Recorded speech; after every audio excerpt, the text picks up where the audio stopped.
Isang taon mula ngayon, sa harap ng mataas na hukuman sa Maynila, ang dating fiancé kong si Luciano Ortega ay lalapit sa akin na nakaluhod sa basang semento, umiiyak at nagmamakaawang iurong ko ang demanda.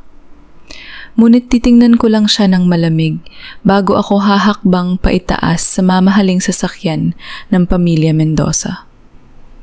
Ang katotohanan, ang lumang ako ay matagal nang namatay sa malamig na gusali ng ospital na yon noong gabing ipagpalit nila ang buhay ng nanay ko para sa sarili nilang kasakiman. Teresa, ikaw lang ang pwedeng sumalo nito. Isang dukhang nurse ka lang naman, mas madali kang makakabangon pag bigyan mo na ako. Dahil kapag nalaman ng opisina na ako ang kumuha ng pera sa charity fund, papatayin ako ng mga pinagkakautangan ng tatay ko. Tila huminto ang ikot ng mundo ko sa gitna ng mabahong amoy ng disinfectant sa hallway ng St. Jude Memorial Hospital. Hawak ng nanginginig kong mga kamay ang piraso ng papel kung saan nakasulat ang chemotherapy schedule ni Nanay Rosa. Ang boses ni Luciano, ang lalaking pinagkatiwalaan ko ng 5 taon, ay parang punyal na paulit-ulit na sumasaksak sa dibdib ko. Nanigas ang buo kong katawan. Naramdaman ko ang pag-init ng aking mga mata at ang mabilis na pagpatak ng luha na hindi ko napigilan. Hindi ako makahinga. Ang lalamunan ko ay parang pinipiga sa sobrang sakit, ngunit walang boses na lumalabas sa aking bibig. Ilang minuto pa lamang ang nakalipas habang nakaluhod ako sa maliit na kapilya ng ospital. Buong puso akong nagpapasalamat sa Diyos. Akala ko ay dumating na ang sagot sa mga dasal ko dahil nangako si Luciano na tutulungan ng pamilya niya ang pambayad sa susunod na gamot ni nanay. Sa loob ng 5 taon, ibinigay ko ang lahat. Nag-double kayod ako bilang nurse, nag-uwi ng mga extra shift at nagtiis sa panggagipit ng pamilya niya dahil naniwala ako na mahal niya ako. Ngunit ang lahat ng iyon ay isang malaking kasinungalingan lamang pala. Mabilis na humakbang, palapit si Luciano, hinawakan ng mahigpit ang magkabilang balikat ko habang ang kanyang mga mata ay puno ng takot at pagiging makasarili. Sabi niya boses na mabilis at nauutal, "Babe, pakinggan mo ako. Ginawa ko lang to para sa atin. Ako ang lalaki. Hindi ako pwedeng makulong at masira ang pangalan. Ikaw maiintindihan ka ng tao dahil mahirap ka lang at kailangan mo ng pambayad sa gamot ng nanay mo. Ako na ang bahala sa abogado mo. Basta umamin ka lang muna." Binitawan ko ang hawak kong papel at dahan-dahang inalis ang mga kamay niya sa balikat ko. Hindi ako sumigaw. Hindi ako nagwala. Ngunit sa loob-loob ko, nadudurog ang bawat piraso ng aking pagkatao. Bakit, Panginoon ko? Bakit? Bakit ang pamilyang ito panatinuring kong akin? Bakit ang nanay ko pa na walang ibang ginawa kundi magtiis sa paglalaba at pagtitinda sa sari-sari store para lang mapatapos ako sa pag-aaral? Bago pa man ako makapagsalita, bumukas ang pinto ng intensive care unit at lumabas si Nurse Sarah na may dalang clipboard. Baka sa mukha nito ang pag-aalala habang mabilis na lumalapit sa amin. Sabi niya, "Nurse Teresa, pasensya na, pero tumawag ang billing section. Inihinto muna nila ang susunod na session ng chemotherapy ni Nanay Rosa. Kailangan ninyong magbayad ng ₱250,000 bago lumipas ang 24 na oras. Kapag hindi nakabayad, kailangan na ninyong ilabas ang pasyente bukas ng umaga." Tila, pinalo ng bakal ang ulo ko sa narinig. 24 na oras. ₱250,000. Sa kabilang dulo ng hallway, nakita kong naglalakad palapit ang 2 security guard ng ospital kasama ang tatay ni Luciano at ang auditor ng Charity Foundation. Itinuro ako ng tatay ni Luciano habang matimtimang nagsasalita sa mga gwardya. "Ayan siya, si Teresa Villanueva, ang may hawak ng mga voucher at susi ng vault na yung linggo. Siya ang nagnakaw ng pera ng foundation." Harap-harapan nila akong isinakdal sa isang kasalan ng hindi ko ginawa. Tumingin ako kay Luciano, umaasang kahit papano ay may natitira pa siyang hiya o takot sa Diyos. Ngunit yumuko lamang siya at umiwas ng tingin na tila ba isa akong taong hindi niya kailanman nakilala. Namuo ang malamig na pawis sa aking noo. Naramdaman ko ang mabilis na pagtibok ng aking puso sa sobrang matinding galit at kawalan ng katarungan. Tumingin ako sa salaming pinto ng silid ni Nanay Rosa. Nakikita ko siya doon payat walang buhok at nahihirapan sa paghinga habang nakakabit sa mga makina. Kapag inilabas ko si Nanay sa ospital na ito nang walang gamot mamatay siya. Kapag umamin naman ako sa kasalan ng ibinibintang, nila makukulong ako at wala ring mag-aalaga sa kanya. Wala akong takasan. Nakakulong ako sa isang bitag na ginawa ng taong pinagkatiwalaan ko ng aking buhay. Panginoon ko, tulungan ninyo ako. Bakit niyo ako pinabayaan sa gitna ng dilim na ito? Hawak na ng gwardiya ang aking bisig nang biglang tumahimik ang buon paligid. Ang mga yabag ng mamahaling sapatos ay umawat sa ingay ng ospital. Mula sa pribadong elevator, lumabas ang isang matangkad na lalaking nakasuot ng maitim na customized suit. Ang kanyang tindig ay puno ng kapangyarihan at ang kanyang mga mata ay kasing lamig ng yelo. Si Rafael Mendoza, ang pinakabatang CEO ng Mendoza Group at isa sa pinakamayamang negosyante sa bansa. Tumigil ang mga gwardiya at agad na nagbigay galang. Humarap si Rafael sa amin, ang kanyang tingin ay direktang bumaba sa aking mga matang puno ng luha. Ngunit may natitira pang matinding galit. Tiningnan niya si Luciano nang may halong pagkamuhi bago tumingin sa akin.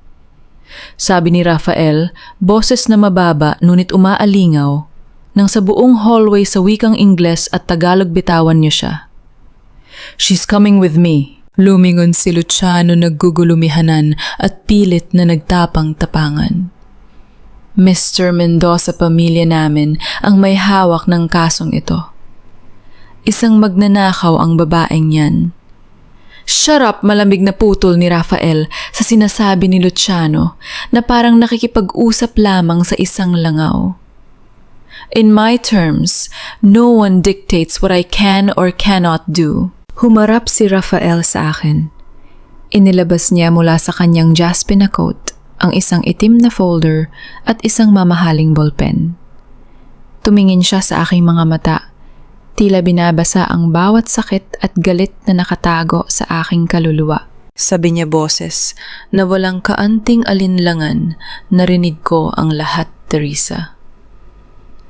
"I will pay your mother's 500,000 pesos hospital bill right now, and I will deposit another 2 million pesos to your account for her future treatment. In exchange, you will sign this contract. You will become my wife for 1 year at susundin mo ang lahat ng utos ko sa loob ng bahay ng mga Mendoza." Nalaglag ang panga ni Luciano. "Teresa, wag! Nababaliw ka na ba?" Tumingin ako sa folder. Tumingin ako kay Nanay Rosa na nakahiga sa loob ng ICU. At huling tumingin ako kay Luciano, ang lalaking nagbaon sa akin sa hukay. Ang takot sa puso ko ay unti-unong napalitan ng isang matigas na bato ng paghihigante. Kung ito lang ang tanging paraan para mailigtas ko ang buhay ng nanay ko at para maipaglaban ko ang aking danggal, kakainin ko ang aking takot. Kinuha ko ang bullpen mula sa kamay ni Rafael. Walang pag-aalinlangan, kahit nanginginig ang aking daliri, inilagda ko ang aking pangalan sa huling linya ng kontrata. Tiningnan ko si Luciano ng diretso sa kanyang mga mata habang ang huling luha ng aking kahinaan ay pumapatak sa aking pisngi. Sabi ko boses na malamig at dahan-dahan, "Pirmahan mo na ang mga papel para sa gamot ng nanay ko, Rafael. Mula ngayong gabing ito, asawa mo na ako." Tinggap ng billing section ang check ni Rafael nang walang maraming tanong. Sa loob lamang ng kalahating oras, inilipat si Nanay Rosa sa isang pampribadong VIP room na may sariling nurse at kumpletong kagamitan. Habang pinagmamasdan ko ang payapang mukha ng aking nanay na nakahiga sa malambot na kama, naramdaman ko ang kaanting ginhawa sa aking dibdib. Ngunit kasabay nito ang isang matinding takot sa kung ano ang naghihintay sa akin sa kabilang dulo ng kontratang ito. Huminto ang mamahaling itim na sasakyan sa harap ng isang napakalaking bakal na gate sa Forbes Park. Dahan-dahang bumukas ang gate at lumantad ang isang napakalaking mansyon na gawa sa puting marmol at salamin. Sa gitna ng malawak na hardin at matataas na poste, naramdaman ko ang panginginig ng aking mga kamay. Ang lugar na ito ay napakalayo sa maliit at maingay naming komunidad kung saan ako lumaki. Ito ay isang hawla na gawa sa ginto, ngunit hawla pa rin. Tumingin sa akin si Rafael bago kami bumaba ng sasakyan. Sabi niya boses na walang kaanting emosyon. "Remember the rules, Teresa. You are my wife in front of everyone in this house, but do not cross the boundary of my private space." Tumanggo ako ng tahimik. Hawak ko ang aking lumang bag na naglalaman lamang ng ilang pares ng damit at ang aking nursing license. Pagpasok namin sa malaking pinto ng mansyon, salubong sa amin ang malamig na hangin mula sa central aircon at ang nakakasilaw na liwanag ng crystalline chandelier sa kisame. Ngunit mas malamig pa sa hangin ang reaksyon ng babaeng nakatayo sa tuktok ng grand staircase, si Doña Victoria Mendoza. Nakasuot siya ng eleganteng terno na kulay ginto, nakatitig sa akin mula ulo hanggang paa, na para bang nakakita siya ng isang maruming basahan sa gitna ng kanyang malinis na bahay. Dahan-dahan siyang bumaba ng hagdan. Ang bawat hakbang niya ay puno ng put at pagmamataas. Humarap siya kay Rafael at nagsalita sa wikang Tagalog na may halong matinding pagkahamak. Rafael, "Ano ang kabaliwang ito? Sino ang basurang ito na dinadala mo sa bahay ng mga Mendoza? Nakakahiya isang dukhang nurse na nasasangkot sa pagnanakaw. Ang ipapalit mo sa pamilya natin." Naramdaman ko ang pag-init ng aking mga pisngi sa matinding hiya. Nais kong iyuko ang aking ulo at magtago sa dilim. Ngunit bago pa man ako makagalaw, naalala ko ang bilin ni Nanay Rosa kahit kailan. Huwag mong hahayaan na tapakan ng kahit sino ang iyong danggal. Huminga ako ng malalim, itinaas ko ang aking baba at tumingin ng diretsyo sa matatayog na mata ni Doña Victoria. Lumapit ako ng kaunti at ibinaba ang aking kamay bilang paggalang sa nakatatanda handang mapagmamano ayon sa ating kaugalian. Ngunit bago pa man dumikit ang aking kamay, mabilis na inilayo ni Doña Victoria ang kanyang kamay at kumuha ng mamahaling panyo mula sa kanyang bag upang punasan ang kanyang mga daliri na para bang nadapuan ng dumi. Sabi niya, boses na puno ng pagkamuhi, "Don't touch me. Ang tulad mong hampas lupa ay walang karapatang humawak sa akin." Nagkaroon ng maikling katahimikan sa malaking bulwagan. Tumingin si Rafael sa kanyang, tiyahin malamig ang kanyang boses habang nagsasalita Tita Victoria. "Watch your words. Teresa is my legally wedded wife. Now whether you like it or not, she carries the Mendoza name. Starting tonight..." Tumingin ako kay Doña Victoria nang walang anumang bakas ng pagmamakaawa. Sabi ko, boses na malinaw at dahan-dahan, hindi ako pumasok sa bahay na ito para humingi ng awa o pagmamahal ninyo, Doña Victoria. Narito ako dahil may usapan kami ni Rafael. At hanggat nandito ako, igagalang ko ang bahay na ito. Ngunit hindi ko hahayaan na tratuhin ninyo ako na parang walang halaga. Naningkit ang mga mata ng matandang babae sa gulat. Hindi nga inaasahan na ang isang simpleng nurse na tulad ko ay makatitig sa kanya ng walang takot. Humarap siya kay Rafael at galit na nagsalita, "Magsisi ka rin, Rafael. Ang babaeng ito ang magiging dahilan ng pagbagsak mo mabilis na tumalikod si Doña Victoria at umakyat pabalik sa hagdan habang ang mga katulong sa paligid ay nakatungo at hindi makatingin sa akin." Inihatid ako ni Rafael sa isang malaking silid sa ikalawang palapag. Ang kwarto ay katabi lamang ng kanyang pribadong study room. Sabi niya, bago isara ang pinto, "Rest well, Teresa. Tomorrow, the real war begins." Ngunit, nang sumapit ang 2:00 ng madaling araw, hindi ako makatulog. Ang bawat eksena sa ospital, ang mukha ni Luciano ang mga bintang sa akin at ang kawalan ng katarungan ay paulit-ulit na tumatakbo sa aking isipan. Kailangan ko ng patunay. Kailangan kong mahanap ang ebidensya na maglilinis sa pangalan ko at magpapadala kay Luciano sa kulungan. Dahan-dahan akong lumabas ng aking silid at pumasok sa katabing study room ni Rafael. Madilim ang silid, tanging ang liwanag ng buwan mula sa malaking bintana ang nagbibigay ng liwanag sa malaking desk na gawa sa mahogany wood.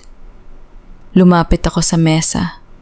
Sa gilid nito ay may isang drawer na bahagyang nakabukas na para bang may nagmamadaling kumuha ng gamit doon bago kami dumating.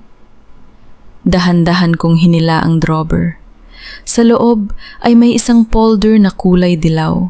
Dahan-dahan kong binuksan ang folder sa ilalim ng liwanag ng buwan. Nanlamig ang buo kong katawan sa aking nakita. Ang nakasulat sa ibabaw ng dokumento ay Ortega Holdings at Ortega Logistics, ang mga kumpanyang pagmamay-ari ng pamilya ni Luciano. Ngunit, mas chinek ko pa ang mga kasunod na pahina. May mga bank transfer records at resibo doon na nagpapatunay na ang pera mula sa charity fund na ibinibintang sa akin ay direktang pumasok sa mga lihim na account na pinamamahalaan sa loob mismo ng Mendoza Corporation. Naintindihan ko na ang lahat. Hindi lang pala si Luciano ang sangkot sa pagnanakaw na ito. May kasabwat siya sa loob mismo ng kumpanya ni Rafael. At si Rafael, matagal na niyang iniimbestigahan ng pamilya Ortega bago pa man niya ako alukin ng kasal. Bago ko pa man maipagsama ang mga pahina, narinig ko ang mabibigat na yabag ng sapatos na papalapit sa pintuan ng study room. Narinig ko ang 3 magkakasunod na pagkatok. Sa kahoy na pinto kasunod ng malalim na boses ni Rafael mula sa labas. Sabi niya, "Teresa, kung gising ka pa, kailangan nating mag-usap." Hindi nagtagal ang pagtulog ko sa mansyon ng mga Mendoza. Madaling araw pa lamang ay nagpasya na akong umalis upang magtungo sa aming lumang bahay malapit sa pampublikong palengke. Kailangan kong kunin ang mga naiwang gamit at ilang mahahalagang dokumento ni Nanay Rosa bago pa man ito pakialaman ng iba. Nang bumaba ako sa taxi sa bukana ng Eskinita, sinalubong ako ng pamilyar na amoy ng tuyong isda basang sahig at mausok na paligid. Ngunit ang pinakamabigat na dala ko ay hindi ang bagong paligid, kundi ang mga matang nakatitig sa akin. Hindi pa ako nakakalayo sa tindahan ni Aling Marta, ay nagsimula na ang bulong-bulungan. Ang mga kapitbahay na dati ay binabati ako ng ngiti, ay ngayon ay umiwas ng tingin, o kaya ay tumingin sa akin na may halong pandidiri at panghahamak. Isang kapitbahay ang narinig kong nagbulong sa tabi. Ayan na pala ang babaeng nagbenta ng sarili sa mayaman para makatakas sa utang. Akala ko ba mabait magnanakaw pala ng pondo sa charity? Naramdaman ko ang pagtubo ng init sa aking lalamunan. Gusto kong sumigaw. Gusto kong ipagsigawan sa kanila na wala akong ginawang masama. Ngunit naalala ko ang aral ni Nanay Rosa. Ang taong walang sala ay hindi kailangang magpaliwanag sa mga taong gustong maniwala sa kasinungalingan. Itinaas ko ang aking mukha. Hinigpitan ng hawak sa strap ng aking bag at nagtuloy-tuloy sa paglakad habang tahimik na dinarasa sa aking isip. Panginoon ko, bigyan ninyo pa ako ng lakas. Pagpasok ko sa aming maliit na bahay, sinalubong ako ng amoy ng luma at ng mga gamit na pinaghirapan naming buuin sa loob ng maraming taon. Agad akong nagtungo sa lumang aparador para kunin ang mga damit ni nanay. Habang nag-iimpak ako, nakita ko ang isang lumang kahon ng biskwit na pinagtaguan namin ng mga resibo at dokumento noon. Nang buksan ko ito, may nahulog na isang maliit na puting panyo na may bordadong pangalan ko. Regaluhan sa akin ni nanay nung nakapagtapos ako ng kolehiyo. Sa loob ng panyong yon ay may nakabalot na isang lumang USB flash drive. Naalala ko bigla ilang buwan na ang nakakaraan, ibinigay ito sa akin ni Luciano at sinabing i-back up ko raw ang mga files ng opisina sakaling mawala ang kopya niya sa computer. Noon ay hindi ko binigyang pansin dahil nagtitiwala ako sa kanya ng buong puso. Inilagay ko ang USB sa bulso ko at tinapos ang pag-iimpak. Mula roon, dumiretso ako pabalik sa pribadong ospital kung nasaan si Nanay Rosa. Pagbukas ko ng pinto ng VIP room, nakita ko si Nanay nagising na at nakatingin sa labas ng bintana. Nang marinig niya ang pagbukas ng pinto, lumingon siya at naumiti isang ngiting ng pakalma sa buong kaguluhan sa aking dibdib. Lumapit ako at agad na umupo sa gilid ng kanyang kama. Dahan-dahang hinawakan ng kanyang nanginginig at payat na mga kamay. Pilit akong umiti para hindi niya makita ang mga luha sa aking mga mata. Sabi ko boses na bahagyang nanginginig, Nanay, kamusta na po ang pakiramdam niyo? Ayos na po ba ang higaan dito? Hinaplos ni Nanay ang aking pisingi. Ang mga daliri niya ay may bakas ng mahabang taon ng paghihirap. Sabi niya, boses na mahina ngunit puno ng kapangyarihan, Teresa, anak ko, huwag mong pababayaan ang iyong sarili sa mansyong iyon. Alam ko na hindi madali ang iyong pinagdadaanan para lang sa akin. Ngunit tandaan mo ang danggal ng isang tao ay hindi nasusukat sa yaman na hawak niya, kundi sa kalinisan ng kanyang konsensya sa harap ng Diyos. Hindi ko na napigilan ang aking sarili. Sumubsob ako sa dibdib ni Nanay at doon tuluyang kumawala ang mga luhang.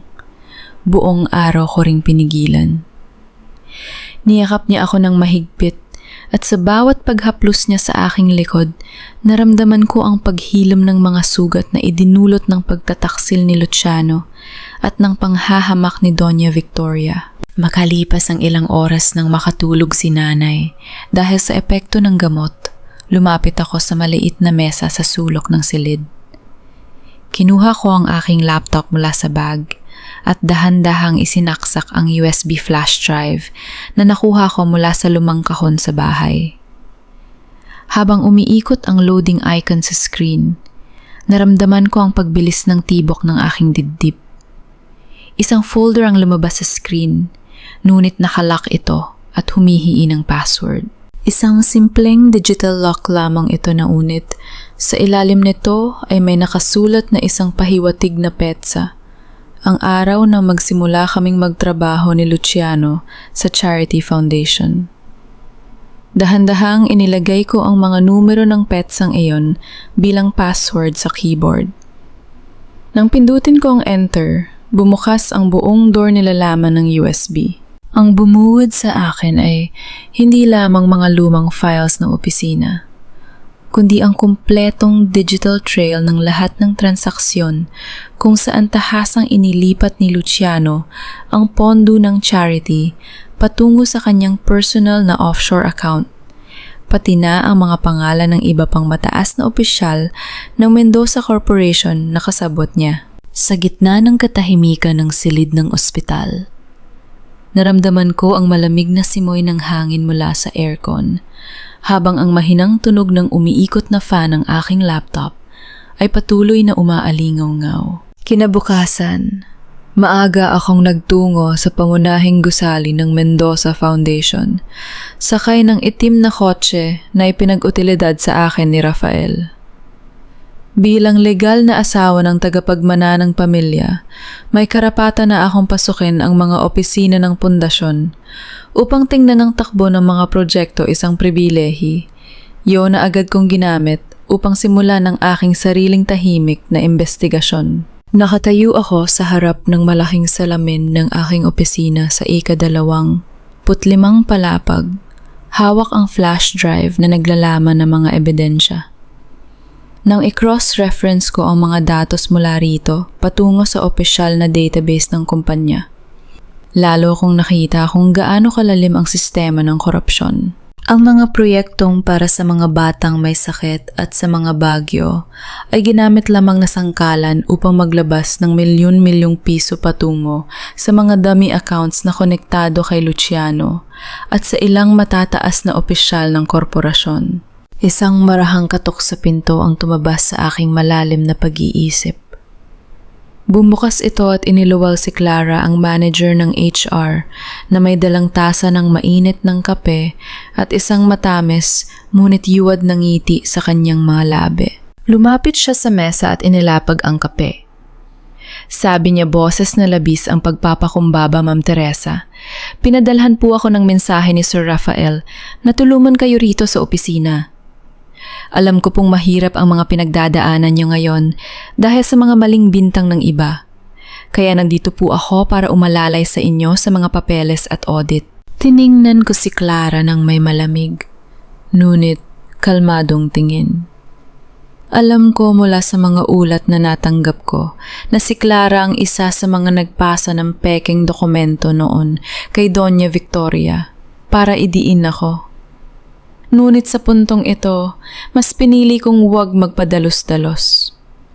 Kailangan ko silang hayaang magtiwala na bulag pa rin ako sa mga galaw nila. Ngumiti ako ng bahagya at tinanggap ang tasa. Sabi ko boses na mahinahon, "Salamat, Clara. Malaking tulong kung ganoon. Interesado akong malaman ang tungkol sa mga lumang financial records ng foundation noong mga nakaraang taon. May mga particular ba kayong tinatago rito na hindi pa nailipat sa digital system?" Nagbago ng bahagya ang ekspresyon ng mukha ni Clara. May kidlat ng kaba sa kanyang mga mata bago ito agad na pinagtakpan ng isang ngiti. Sabi niya, nauutal ng kaunti, Opo ma'am. Pero karamihan po dun ay nailipat na ni Tita Victoria sa personal archive niya. Wala na po rito sa main office. Kayo talaga, wag na kayong magpagod sa mga ganyan. Hayaan na po natin sa mga tauhan na mag-ayos. Habang nag-uusap kami, bumukas muli ang pinto at iniluwal ang isang pamilyar na figura na nakasuot ng puti at asul na abito. Si Sister Isabella. Taglay niya ang kanyang kalmado at mapayapang ng iti na nagbibigay ng kakaibang liwanag sa loob ng malamig na opisina. Lumapit si Sister Isabella at hinawakan ang aking mga kamay ng may kabaitan. Sabi niya boses na malambot at nakakaaliw, ikinagagalak ko na makita kang muling matatag dito, Teresa. Nabalitaan ko ang mga pagsubok na dumating sa'yo. Ngunit tandaan mo, ang hustisya ng Diyos ay mabagal, ngunit sigurado, lalo na kung ang ipinaglalaban natin ay totoo. Tumango ako at pinilit na umiti. Sabi ko, Sister, salamat sa patuloy na pagdasal sa amin ni Nanay. Minsan po ay parang ang hirap ng lumaban sa mundong puno na mapagkunyari. Bumaling si Sister Isabella kay Clara at pinagsabihan itong magpatuloy muna sa trabaho sa labas. Nang masigurong kami na lamang dalawa ang nasa loob, lumapit ng kaunti si Sister Isabella sa aking mesa at nagsalita na may pahiwatig. Sabi niya, boses na pabulong, ngunit may talim. Hindi lahat na nagdarasal sa loob ng simbahan ay malinis ang hangarin, Teresa. Minsan ang pinakamalaking ahas ay nakasuot ng damit ng kabanalan at nagtatago sa ilalim ng impluwensya ng pamilya Mendoza. Kung nais mong makita ang katotohanan tungkol sa pondo ng charity, huwag mong tingnan ang opisina ni Luciano. Tingnan mo ang personal trust account na hawak mismo ni Doña Victoria. Ang mga salitang iyon ay tumama sa akin tulad ng isang malamig na hampas ng hangin. Kahit alam kong si Sister Isabella ay may sarili ring lihim na agenda laban sa pamilya Mendoza, mula sa nalaman ko noon ang kanyang sinabi, ay nagbukas ng isa pang pinto ng katanungan sa aking isipan. Nang lumaon, ay nagpaalam na rin si Sister Isabella upang bumalik sa kanyang parokya. Naiwan akong mag-isa sa loob ng malaking opisina habang ang araw sa labas ay unti-unting lumulubog sa abot tanaw ng Maynila. Tahimik, ang buong palat, untunan ng biglang umalingaw-ngaw ang mahinang tunog ng pag-vibrate ng aking telpon o na nakalapag sa ibabaw ng mesa.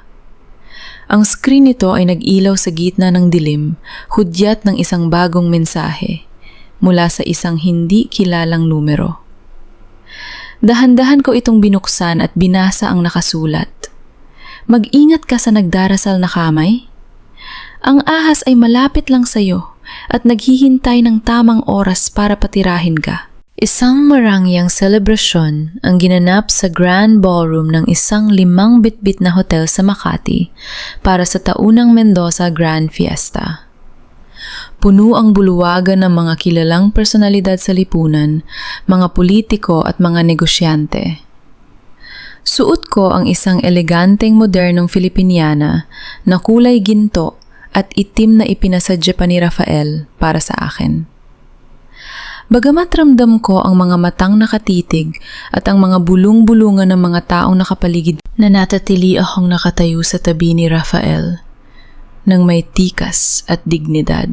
Sa kabilang dulo ng entablado na kanghiting, binabati ni Doña Victoria ang mga bisita habang suot-suot ang pinakamahalagang iyas ng pamilya, isang lumang kwintas na brilyantes at esmeralda na sumisimbolo sa kapangyarihan ng matandang matriarka ng mga Mendoza.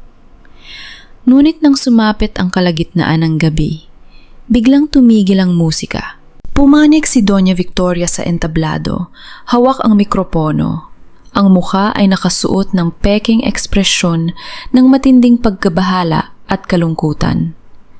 Tumingin siya sa buong bulwagan bago nagsalita sa wikang Tagalog na may halong matinding drama.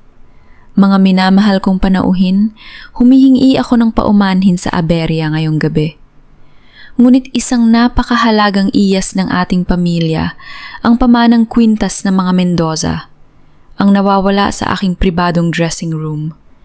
At ayon sa mga tauhan ko, ang nag-iisang tao na pumasok sa silid na iyon kanina ay ang aking bagong manugang, si Teresa.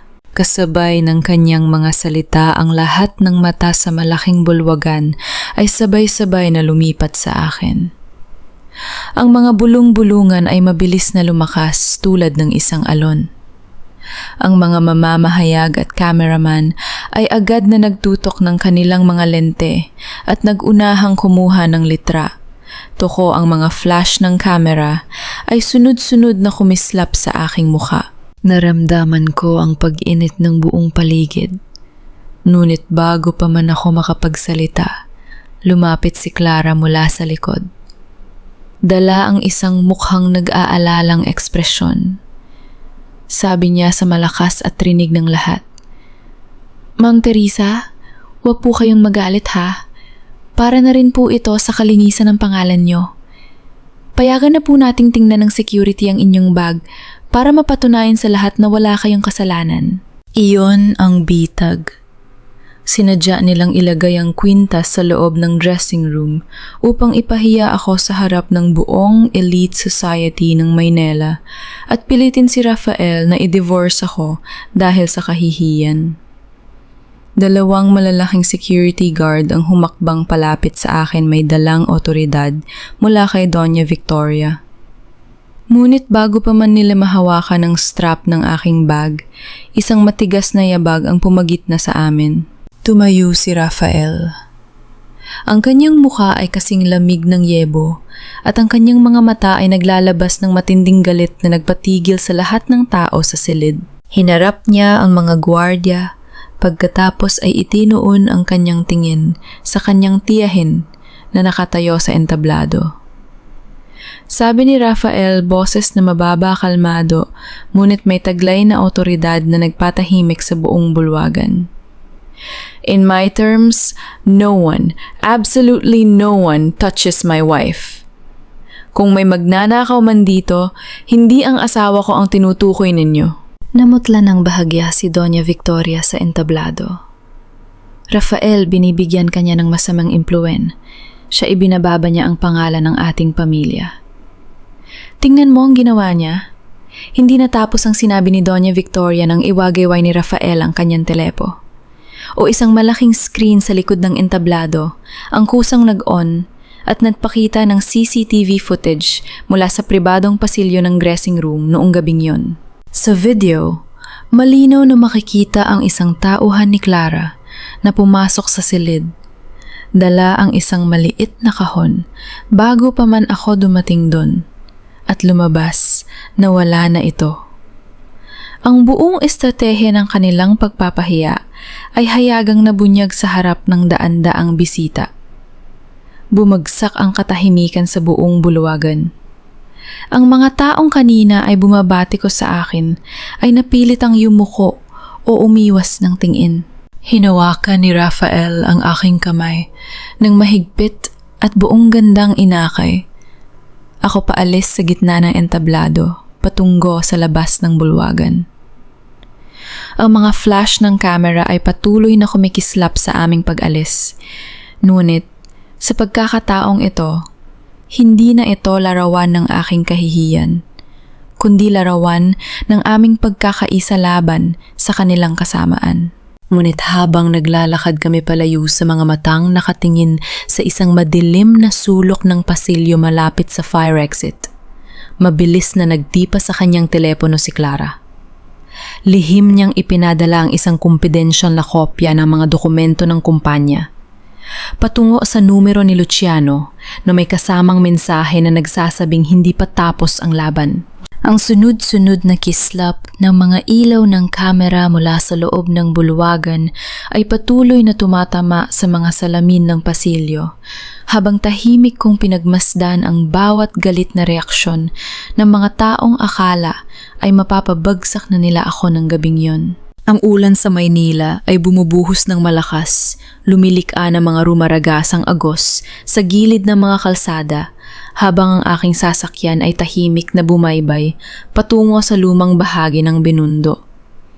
Ang mga datos na nakuha ko mula sa USB at ang huling mensahe na natanggap ko ang nagtulak sa akin patungo sa isang lumang catechesis center na matagal nang abandonado sa likod ng lumang simbahan. May mga sikreto na hindi kayang itago ng mga pader ng mansyon ng mga Mendoza o ng mga dokumento sa opisina. Ayon sa mga huling financial track ng kumpanya, may isang taong palaging nagpapadala ng malaking pondo sa parokyang ito. Isang pondo na kalaunan ay ginamit ni Luciano para sa kanyang mga personal na utang, bago pa man niya ako idiin sa krimen. Pinark ko ang sasakyan sa malayo at naglakad suot ang isang itim na kapote habang hinahambalos ng malamig na hangin ng gabi ang aking mukha.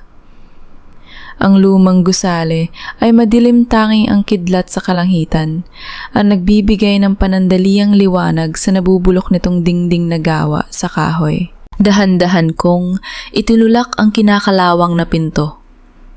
Ang pag-uga ng sahig na gawa sa lumang kahoy ay lumikha ng marahang ingay sa gitna ng katahimikan. Huminga ako ng malalim at naglakad patungo sa silid sa dulo ng pasilyo kung saan may nakikita akong mahinang ilaw ng kandila.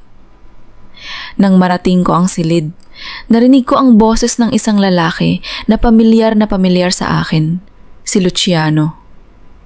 Umiiyak ito at tila nagmamakaawa sa isang tao. Huwag naman ganito pakiusap. Ubos na ang pera ko at hinahanap na ako ng mga pulis. Kung hindi niyo pa ako tutulungan, ibubunyag ko ang lahat ng utos niyo. Ang nanginginig na boses ni Luciano, isang malamig, matalim at walang awang boses ang sumagot sa kanya. Isang boses na kailanman ay hindi ko inasahang maririnig mula sa taong nag-aasal anghel at laging nag-aalok ng panalangin sa akin. Isang boses na pag-aari ni Sister Isabella. Tumigil ka sa pag-iyak mo, Luciano. Isa kang inutil na sunod-sunuran ang mariing sabi ni Sister Isabella. Ang kanyang tono ay nawala na ng anumang bakas ng kabanalan at kaamuan. Ito ay puno ng puot talino at lamig na nagpalamig sa aking buong katawan. Dahan-dahan kong sinilip ang siwang ng lumang pinto. Sa loob ng silid nakita ko si Sister Isabella na nakasuot ng ordinaryong itim na damit sa ilalim ng kanyang abito na nakasabit sa upuan. Wala na ang kanyang belo, ang kanyang buhok ay nakalugay at ang kanyang mga mata ay naglalabas ng matinding pagnanasa sa paghihigante. Nakaluhod sa harap niya si Luciano na namumutla sa takot. Hindi mo naiintindihan, Luciano, ang patuloy na pagpapaliwanag ni Sister Isabella habang naglalakad kot sa kanya. Ang pondo ng charity at ang pagpapabagsak kay Teresa ay simula lamang. Ang tunay kong target ay ang buong pamilya Mendoza, ang mga taong umapi at pumatay sa kaluluwa ng nanay ko, 25 taon na ang nakalilipas. Si Don Federico Mendoza ay inagawan ang nanay ko ng pangalan ng karangalan at ng buhay. Kaya nararapat lamang na ang pamilyang ito ay mabulok sa sarili nilang impyerno. Nanlaki ang mga mata ko sa aking narinig. Si Sister Isabella, ang babaeng pinagkakatiwalaan ng buong Der Parokya, ang taong nagkunwaring kakampi ko sa gitna ng aking mga pagsubok, ay anak pala sa labas ng yumaang patriarch ng pamilya Mendoza. At ang kanyang galit sa pamilya ay hindi lamang simpleng ingit. Ito ay isang dekada ng prinlanong paghihigante. At si Teresa ang takot na tanong ni Luciano. Hindi ba't naaawa ka sa kanya, inosente siya sa lahat ng ito? Inosente mahinang natawa si Sister Isabella. Isang tawa na parang latigo na humampas sa aking tainga. Walang inosente sa pamilyang iyong Luciano. Si Teresa ay ginamit ko lamang bilang mitsa para masunog ang buong kaharian ni Doña Victoria at Rafael.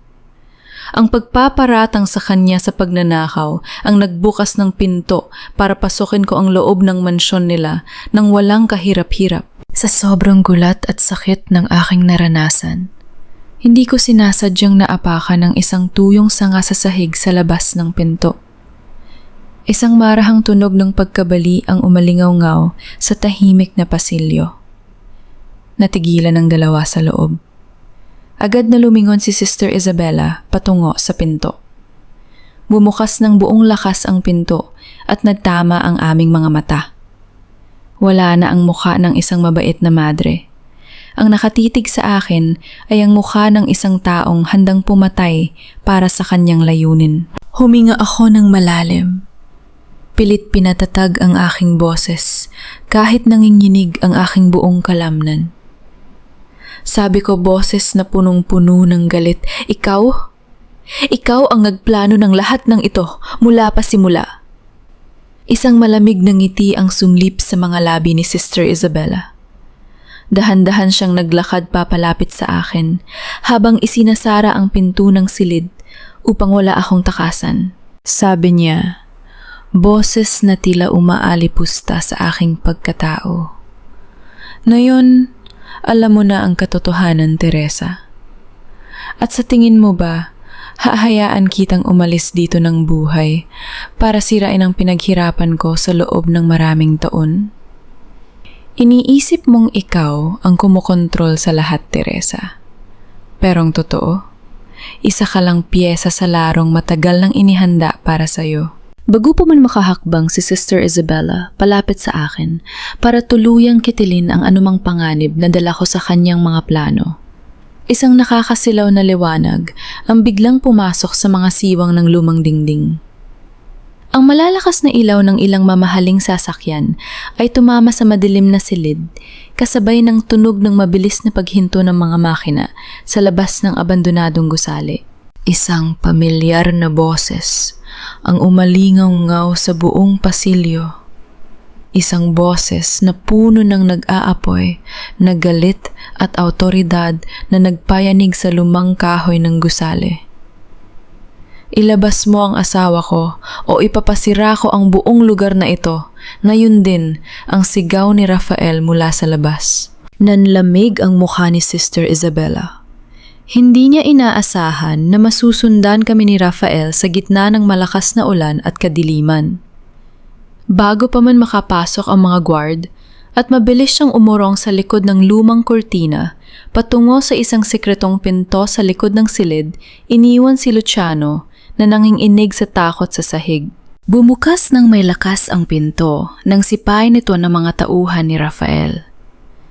Agad akong sinalubong ng mga mata ni Rafael na punong-puno ng matinding pag-aalala.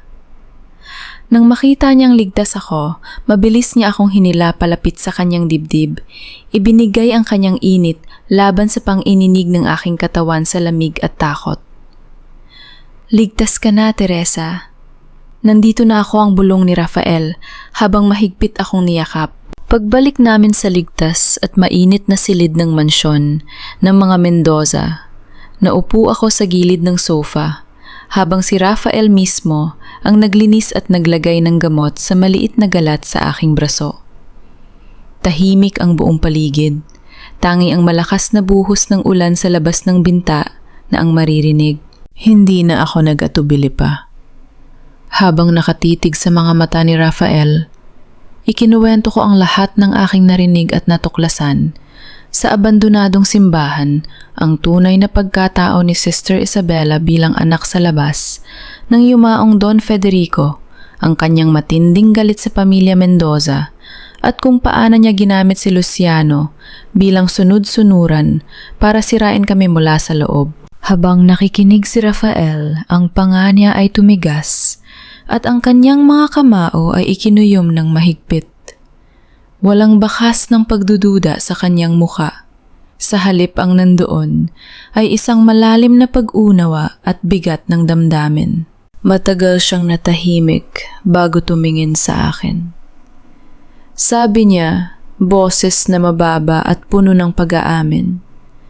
Matagal ko nang naramdaman na may madilim na nakaraan ang pamilyang ito, Teresa. Ang tatay ko, hindi siya isang mabuting tao. Marami siyang sinira at tinapakan para lamang mapalago ang imperyong ito. Akala ko kung lalayo ako sa mga maling gawin nila at magiging matuwid sa negosyo, mabibigyan ko ng linaw ang pangalan ng mga Mendoza. Ngunit, nagkamali ako. Ang mga kasalanan ng nakaraan ay sadyang nagbabalik para singhilin kami. Hinawakan ko ang nanginginig niyang kamay. Sabi ko, boses na mahinahon, hindi mo kasalanan ang mga ginawa ng iyong ama, Rafael. Ang mahalaga ay kung paano natin wawakasan ang kadilimang ito ngayon. Tumitig sa akin si Rafael at sa unang pagkakataon nakita ko ang pagkawala ng malamig na pader ng isang nag-aasal na bilyonaryo. Ang natira ay isang lalaking buong pusong nagtitiwala at handang ibigay ang lahat para protektahan ako. Sabi niya, habang dahan-dahang hinahaplos ang aking buhok. Wala na akong pakialam sa mga natitirang yaman o sa pangalan ng pamilyang ito, Teresa. Kung mawala man sa akin ang lahat ng pagmamay-ari ko bukas, basta't kasama kita at ligtas ka, handa akong iwan ang lahat. Mula ngayon, sabay nating haharapin ang anuman. Ang iba to sa atin ni Sister Isabela. Sa gitna ng unos sa labas ng mansyon, naramdaman ko ang isang matibay na sandalan, isang pagmamahal na sumibol sa gitna ng pinakamatinding pagsubok at kawalan ng pag-asa. Ngunit ang kapayapaang iyon ay hindi nagtagal. Habang nakaupo kami sa mesa, biglang umilaw ang screen ng aking telepo o na nakalapag sa ibabaw. Isang bagong mensahe mula sa isang hindi kilalang numero ang pumasok. Nang buksan ko ito, ang nakasulat ay nagpatigil sa aming paghinga. Niloko niya ako. Papatayin niya kayong lahat bukas sa darating na Foundation Anniversary Gala. Mag-ingat kayo sa babaeng nakaputi, Isang malamig na simoy ng hangin mula sa labas ng bintana ang pumasok sa silid. Kasabay ng paglakas ng hagupit ng ulan sa bubong ng mansyon, hudyat ng nalalapit na huling pagtutuos. Ang liwanag ng araw sa labas ng bintana ay tila nagbabagya ng isang trahedya. Habang abala ang buong pamilya Mendoza sa paghahanda para sa grand anniversary gala ng kanilang pundasyon, kinabukasan isang tawag sa telpo noong gumising sa akin sa gitna ng umaga at nagpaguho sa aking mundo sa isang iglap. Nagmula ang tawag sa parokya kung saan madalas magboluntaryo si Nanay Rosa upang mag-alaga sa mga batang ulila. Sa kabilang linya ang nanginginig na boses ng Madre Superiora ang nagbalita sa akin na ang lugar ay sinalakay ng ilang armadong kalalakihan na naghahanap ng isang brown envelope, ang dokumentong iniwan ko noon sa lumang locker ng opisina bago ako lumipat sa mansyon. Agad kaming sumakay ni Rafael sa sasakyan at nagpabilis patungo sa parokya. Ang tibok ng aking puso ay parang gustong kumawala sa aking dibdib sa matinding kaba. Nang dumating kami doon, ang paligid ay magulo na. Ang mga upuan ay sirang-sirang nakahandusay sa sahig at ang mga bata ay umiiyak habang kayakap ang isa't isa. Ngunit ang pinakamasakit na tanawin ay ang pagkakita ko kay Nanay Rosa na nakahandusay sa tabi ng pader. May sugat sa ulo at walang malay, habang ang isang maliit na batang lalaki na si Miguel ay umiiyak at nakakapit sa kanyang damit. Ayon sa mga saksi, pinilit dukuting ang mga tauhan ni Luciano ang bata upang gamitin itong panakot sa akin. Ngunit si Nanay Rosa sa kabila ng kanyang mahinang katawan at karamdaman ay lumaban at niyakap ang bata upang iligtas ito. Nang mapansin ng mga masasamang loob na hawak ni Nanay ang brown envelope na naglalaman ng huling kopya ng mga lumang lista at ng pondo, inagaw nila ito bago sila tumakas sakay ng isang itim na van. Isinugod namin si Nanay Rosa sa pinakamalapit na ospital sa pinakamabilis na paraan. Ang mga doktor ay agad siyang dinala sa emergency room habang kami ni Rafael ay naghintay sa labas. Ang mga kamay ko ay nanginginig at puno ng dugo ng aking ina. Makalipas ang ilang oras na parang walang katapusang, paghihirap lumabas ang doktor mula sa emergency room. Ang mukha ay mabigat at malungkot. Ginawa namin ang lahat ng aming makakaya, Teresa. Ang sabi ng doktor na may halong pag-aalinlangan sa kanyang boses. Ngunit dahil sa mahina na ang katawan niya, dahil sa cancer, at sa matinding pagkakabagok ng kanyang ulo, ang kanyang puso ay nahihirap ang lumaban. Kailangan nating magdasal ng lubos. Nang pumasok ako sa loob ng puting silid, kung saan nakakabit ang iba't ibang kakinang na tubo at makina sa katawan ni Nanay Rosa, lumuhod ako sa tabi ng kanyang higaan. Hinawakan ko ang kanyang malamig na kamay, dinikit ito sa aking mukha, habang ang mga luha ko ay sunod-sunod na pumapatak sa puting gumot. Nanay, patawarin niyo po ako, ang hikbi ko sa gitna ng aking pag-iyak. Dahil sa akin, kaya kayo napahamak. Dahil sa laban ko, kaya kayo nasaktan ng ganito. Bumangon na po kayo pakiusap. Hindi ko kayang mawala kayo. Sa gitna ng aking pagdadalam, hatibiglang nagring ang aking telepo no sa loob ng aking bulsa. Ang screen nito ay nag-ilaw, nagpapakita ng isang video call mula sa isang hindi kilalang caller ID. Nanginginig ang aking mga kamay nang sagutin ko ito at iharap sa aking mukha. Ang lumabas sa screen ay ang mukha ni Sister Isabella. Suot na naman niya ang kanyang abito, ngunit ang ngiti sa kanyang mga labi ay punong-puno ng tagumpay at kasamaan. Sa kanyang tabi, hawak-hawak niya ang mismong brown envelope na tinangay mula kay Nanay Rosa, ang huling pisikal na ebidensya na pinaghirapan naming ingatan. Nang uyam si Sister Isabella habang nagsasalita sa kabilang linya. Hinahanap mo ba ito, Teresa? Ang galing talagang magtago ng nanay mo. Ngunit sa huli na pasainamin din. Bukas sa Grand Anniversary Gala, ibubunyag ko ang katotohanan, hindi para iligtas ka, kundi para durugin ang buong pamilya Mendoza sa harap ng buong mundo, habang ikaw ay nakaluhod sa luha. Bago pa man ako makasagot o makapagbanta sa kanya, biglang tumunog ang monitor sa tabi ng higaan ni Nanay Rosa. Isang mahaba, tuloy-tuloy at matinis na tunog na nag-iwan ng isang tuwid na linya sa screen. Ang makina ay tumigil sa pagtibok. Ang mundo ko ay parang tumigil sa pag-ikot ng tuluyang isara ng mga doktor ang mga mata ni Nanay Rosa. Ang huling sandali ng kanyang buhay ay inagaw sa amin ng kasakiman at ng walang awang paghihigan ni Sister Isabella. Pagkatapos ng simpleng pag-amitan at pagpapadagta ng kanyang abo, bumalik ako sa mansyon ng mga Mendoza na parang isang bangkay na naglalakad walang emosyon, walang luha at walang natitirang lakas sa aking katawan. Ang tanging nararamdaman ko ay isang napakalamig na kawalan sa aking dibdib. Nang pumasok ako sa malaking pintuan ng mansyon, habang hawak ang maliit na sisidla ng abo ni Nanay, naghihintay sa akin si Doña Victoria sa gitna ng bulwagan. Kasama niya ang ilan sa mga pangunahing board members ng kumpanya at ang legal counsel ng pamilya. Walang bakas ng pakikiramay o awa sa kanyang mukha. Sa halip ang nandoon ay isang ngiti ng tagumpay. Kailangang tapusin na ang palabas na ito, Teresa. Ang malamig na panimula ni Doña Victoria habang nakatayo sa tuktok ng hagdan. Patay na ang nanay mo. Nawala na ang mga ebiden. Siya na pinanghahawakan mo at wala ka ng karapatan na manatili pa sa pamamahayag na ito. Isa ka lamang mantsa sa marangal na pangalan ng pamilya Mendoza. Mag-impake ka na at umalis bago ko ipatapon ang mga gamit mo sa kalsada. Tumitig ako sa kanya. Wala na akong lakas para sumagot o lumaban gamit ang mga salita.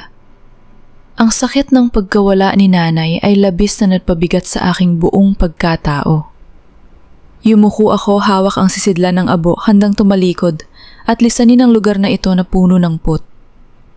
Ngunit bago pa man ako makahakbang palayo, bumukas ang pinto ng mansyon at pumasok si Rafael. Mabilis siyang naglakad patungo sa aking tabi, inakay ako at hinarap ang kanyang tiyahin nang may matinding galit sa kanyang mga mata. Huwag na huwag mong subukang paalisin ang asawa ko, Tita Victoria. Ang mariing sabi ni Rafael. Tumawa ng pagak si Doña Victoria. Isang matigas na tawa na umalingaw-ngaw sa buong bulwagan. Hinagis niya ang isang makapal na brown envelope sa ibabaw ng marmol na mesa sa aming harapan. Basahin mo yan, Rafael. Kung may natitira pang hiya sa katawan mo, ang galit na sigaw ng matanda. Akala mo ba kung sino ka nang magmatigas sa akin? Tingnan mo ang katotohanan. Hindi ka tunay na dugo ng mga Mendoza. Inampon ka lamang ng yumaong lolo mo mula sa isang mahirap na pamilya para pagtakpan ang kapintasan ng aming angkan. Wala kang karapatan sa yaman na ito, at lalong wala kang karapatan na diktahan ako. Nanlaki ang mga mata ko sa aking narinig. Napatingin ako kay Rafael. Ang balita tungkol sa kanyang tunay na pagkatao ay ibinulgar ni Doña Victoria sa harap ng lahat ng walang kasiguraduhan o awa, gamit lamang ito bilang isang huling sandata para durugin ang aming pagkatao. Huminga ng malalim si Rafael. Walang bakas ng gulat sa kanyang mukha na para bang matagal na niyang alam o kaya ay wala na siyang pakialam sa madilim na sikretong meyon ng pamilya. Itinuon ni Rafael ang kanyang mga mata kay Doña Victoria. Sabi niya boses na kalmado, ngunit nag-iwan ng matinding bigat sa buong silid. Matagal ko nang alam ang tungkol sa pagkatao ko, tita. At matagal ko na ring isinuka ang maruming dugong nagpapatakbo sa pamilyang ito. Namutla si Doña Victoria. Kung ganun ibigay mo sa amin ang lahat ng shares mo, i-divorce mo ang babaeng yan ngayon din at lumayas ka sa pamamahayag na ito na walang kahit isang sentimo ang ultimatum ng matanda.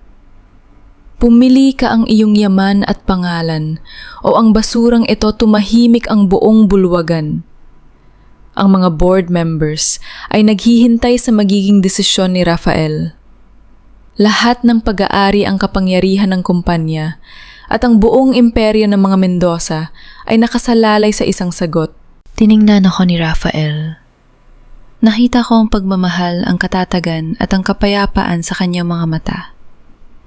Dahan-dahan niyang hinubad ang pamilya na gintong singsing na may tatak ng pamilya Mendoza sa kanyang daliri, ang simbolo ng kanyang kapangyarihan at pamana sa buong korporasyon. Itinaas niya ito at dahan-dahang inilapag sa ibabaw ng mesa. Ang mabigat na tunog ng pagbagsak ng singsing sa ibabaw ng matigas na kahoy ay umalingaw-ngaw sa buong tahimik na silid, hudyat ng kanyang tulu, yang pagtatakwil sa kanyang nakaraan at sa buong angkan ng mga Mendoza. Hinarap niya si Doña Victoria habang mahigpit na hinahawakan ng aking nanginghinig na kamay.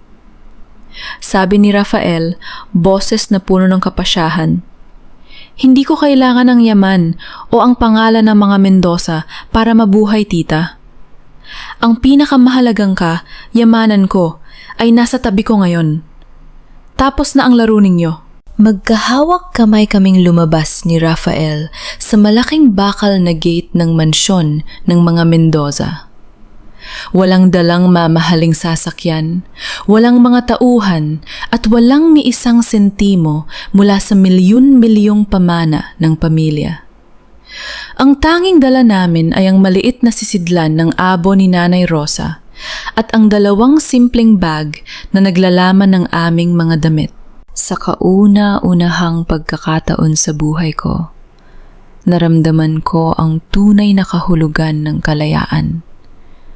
Ang hangin sa labas, kahit may halong alikabok ng lungsod, ay sariwa at magaan. Nag-upa kami ng isang maliit ngunit malinis na apartment sa isang tahimik na komunidad malapit sa ospital kung saan nagpagamot si nanay. Walang gintong chandelier o marble na sahig dito, ngunit sa bawat sulok ng simpleng tahanang ito ay may nararamdamang tunay na init ng pagmamahal.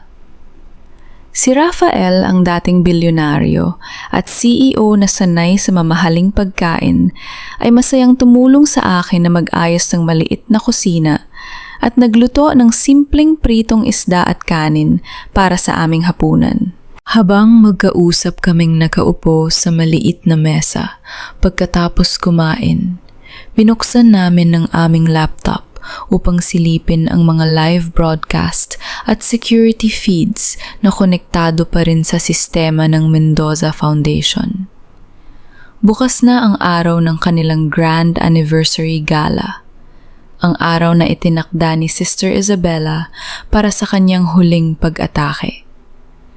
Sa pamamagitan ng nakatagong access sa mga camera sa backstage na naiwan ng aming mga kakampi sa loob, nakita namin si Luciano.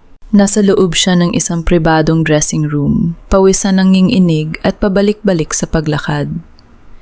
Ang kanyang mukha ay payat at sunken, ang mga mata ay pulang-pula dahil sa ilang araw nakawala ng tulog. Sa screen nakita naping tumawag ang kanyang ama sa telepono. Kahit walang audio sa feed na yon, kitang-kita namin ang galit at pananakot ng matandang Ortega sa pamamagitan ng galaw ng kanyang labi. Pinagbantaan siya nito na papatayin kapag hindi niya naiuwi ang milyon-milyong pisong ipinangako niya mula sa foundation. Sa sandaling yon, habang pinapanood ko si Luciano sa screen, napagtanto ko ang pinagmulan ng kanyang kasamaan. Hindi siya isinilang na isang halimaw. Lumaki siya sa isang tahanan ng karahasan kung saan ang bawat pagkakamali ay sinusuklian ng pananakit at kung saan ang pera ang tanging sukatan ng halaga ng isang tao. Pinili niya ang kaduwagan. Pinili niyang sirain ako. para iligtas ang sarili at sa huli, siya rin ang unang nilamon ng halimaw na kanyang pinakain.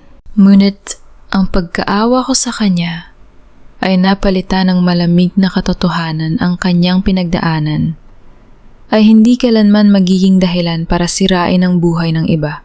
Bumukas ang pinto ng dressing room at pumasok si Sister Isabella.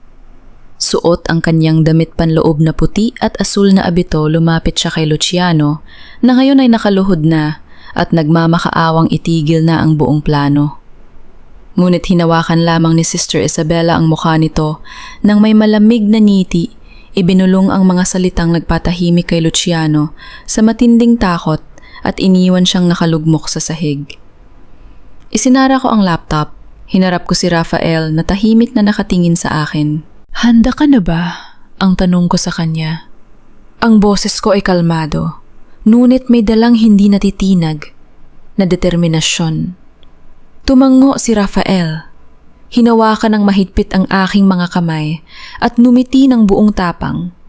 Sabi niya, "Kasama mo ako hanggang sa dulo, Teresa. Ibabalik natin ang nararapat para sa ating mga magulang." Kinabukasan sa buong bansa ang atensyon ng media ay nakatutok sa pambansang telebisyon habang ipinapalabas ng live ang Mendoza Foundation Grand Gala sa pinakamalaking bulwagan sa Makati. Ang mga ilaw ay nagninining, ang mga bisita ay nakasuot ng pinakamagagandang damit at sa ibabaw ng malaking entablado, dahan-dahang naglakad si Sister Isabella, hawak ang mikropono. Nagsimula siyang magsalita sa harap ng libu-libong tao at ng mga kamera, handang ibunyag ang mga dokumentong ninakaw niya upang durugin ang buong pangalan ng pamilya Mendoza sa mismong araw ng kanilang pinakamalaking pagdiriwang. Sa malaking bulwagan ng gala, nakatayo si Sister Isabella sa ibabaw ng entablado. Suot ang kanyang puti at asul na abito, hawak niya ang mikropono ng may kakaibang kapangyarihan at tagumpay. Sa malaking LED screen sa likod niya, nakapaskil ang mga dokumentong ninakaw mula kay Nanay Rosa. Mga dokumentong pinaniniwalaan niyang mapapabagsak sa buong pangalan ng pamilya Mendoza sa harap ng buong bansa. Nanonood kami ni Rafael sa pamamagitan ng live broadcast sa aming laptop sa tahimik na apartment. Ang mukha ni Doña Victoria sa front row ay namumutla sa matinding galit at hiya, habang ang mga panauhin at mamamahayag ay nagbubulungan sa gulat sa mga rebellas, yung binabasa ni Sister Isabella. Ibinaba ni Sister Isabella ang kanyang tingin sa madla, ang kanyang mga mata ay nagniningning sa kasakiman ng paghihigante. Sabi niya sa mikropono boses na punong-puno ng mapagkunwaring awa. Matagal nang nagtago ang pamilyang ito sa likod ng kanilang yaman at kapangyarihan. Ngunit ngayon, sa tulong ng mga ebidensyang ito, hayagang makikita ng buong Pilipinas ang kabulukan ng mga Mendoza. Ngunit habang binibigkas niya ang mga salitang yon, hindi niya alam na ang bawat dokumentong binuksan niya mula sa brown envelope ay konektado sa isang digital tracking code na itinanim ko bago pa man ibigay ni Nanay ang sobre sa mga magnanakaw. Ang sandaling buksan ng mga iyon sa isang network-connected device ay ang sandaling mag-activate ang aking secondary cloud trap. Biglang umandap ang malaking LED screen sa likod ni Sister Isabella. Tumigil ang musika.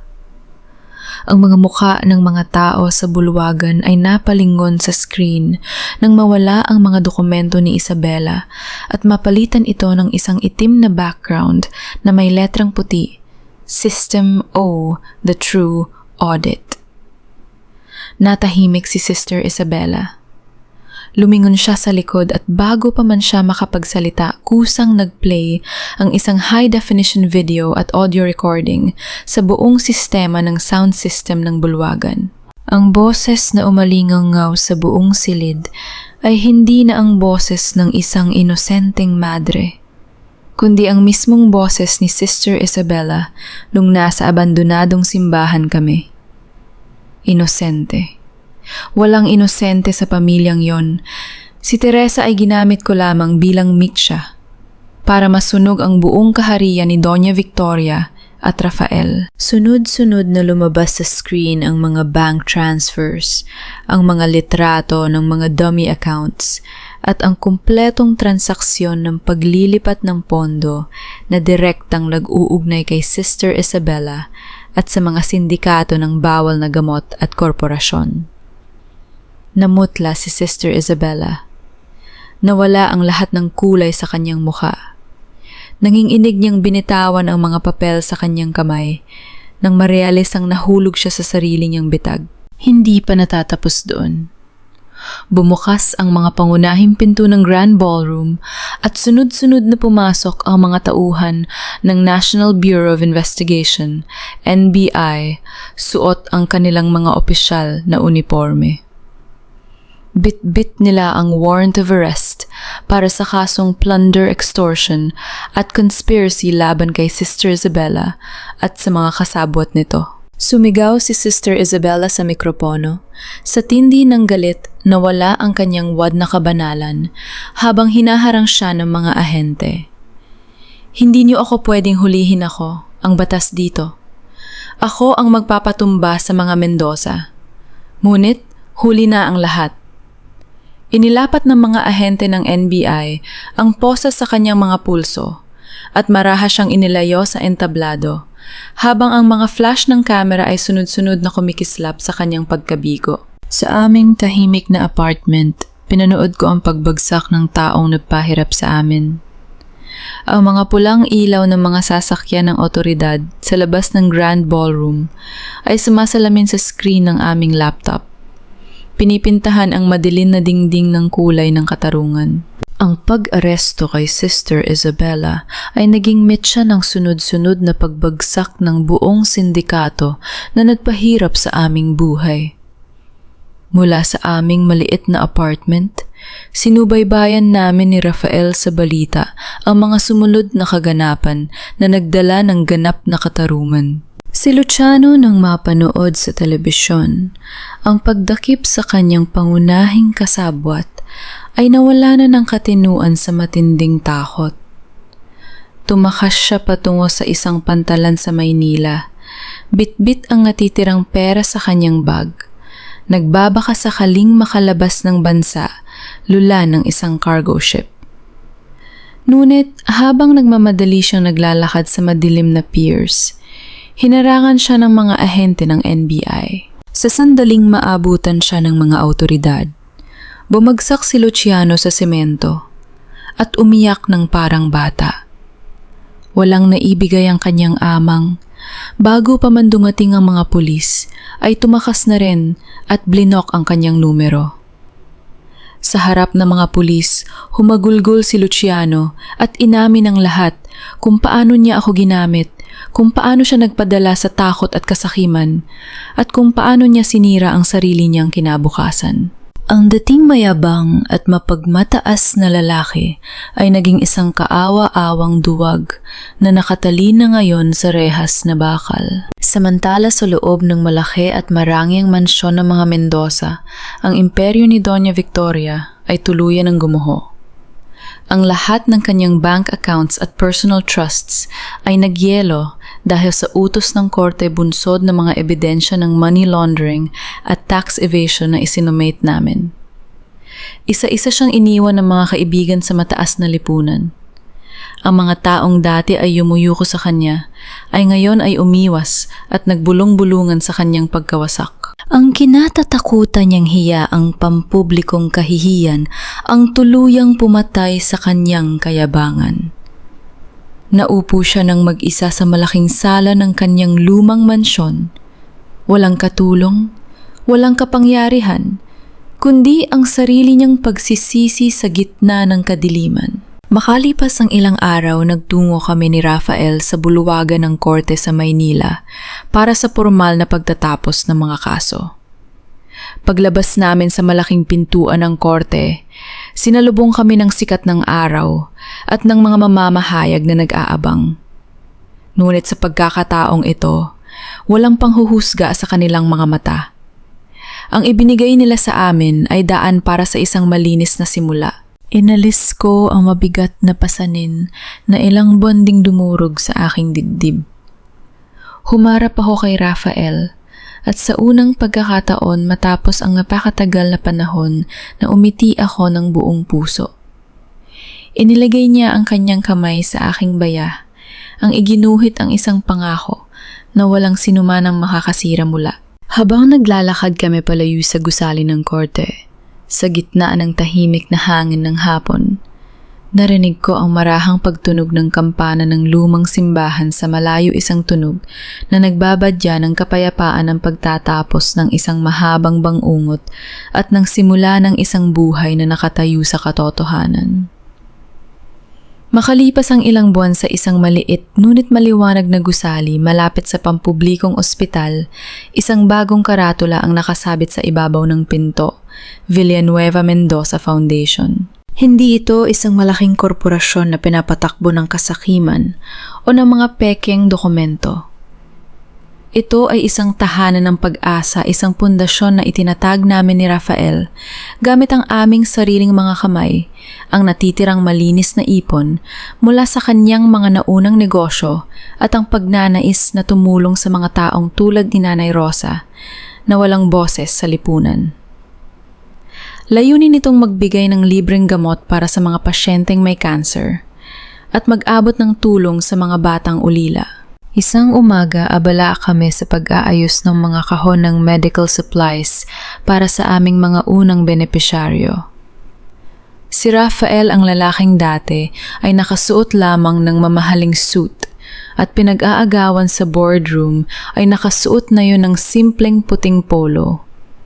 Nakatiklop ang manggas hanggang siko at masayang nagbubuhat ng mga kahon kasama ang mga voluntaryo. Habang pinapanood ko siyang nakangiti, habang nakikipag-usap sa isang matandang pasyente, naramdaman ko ang lalim ng pagbabago sa aming buhay. Ang aming pagsasama ay nagsimula sa isang malamig na kontrata ng desperasyon at kawalan ng pag-asa, isang kasunduan na ginawa sa gitna ng kadiliman. Ngunit sa pagdaan ng mga pagsubok sa apoy ng mga pagtataksil at sakripisyo, ang kontratang yon ay kusang natunaw at napalitan ng isang pagmamahal na tapat wagas at hindi kailanman kayang bilhin ng anupamang yaman sa mundo. Lumapit sa akin si Rafael, bitbit ang 2 tasa ng mainit na kape. Inabot niya ang isa sa akin habang pinagmamasdan ang mga batang masa yang nagtatakbuhan sa maliit na hardin ng pundasyon. Sabi niya, boses na puno ng kapayapaan, "Maraming salamat dahil hinayaan mo akong makasama ka sa pagbuo ng mundong ito, Teresa. Ikaw ang nagturo sa akin na ang tunay na lakas ay hindi nagmumula sa kapangyarihan o apelido, kundi sa tapang ng isang pusong nagmamahal ng totoo." Mumiti ako, uminom ng kuunti sa kape, at isinandal ang aking ulo sa kanyang balikat. Sabi ko, "At ikaw ang nagpatunay sa akin na sa gitna ng pinakamadilim na bagyo, may mga taong darating para hawakan ang kamay mo at sabihing sabay nating haharapin ang buong mundo." Sumapit ang hapon, at ang kulay kahel na liwanag ng paglubog ng araw ay yumakap sa buong paligid ng Maynila. Tumayo kami sa balkona, nakatingin sa abot tanaw kung saan ang simoy ng hangin ay banayad na dumadampi sa aming mga mukha. Itinaas ko ang aking paningin sa kalangitan at sa bawat kislap ng unang bituin sa gabi, naramdaman ko ang mahinap na haplos at ngiti ni Nanay Rosa. Mula sa itaas, isang patunay na nakamit na namin ang kapay, apaan at katarungan na matagal naming ipinaglaban. Sa malayo dahan-dahang tumugtog ang mga kampana ng lumang simbahan, sabay ng pag-ihip ng mahinang hangin na nagdala ng pangako ng isang maganda at bagong bukas.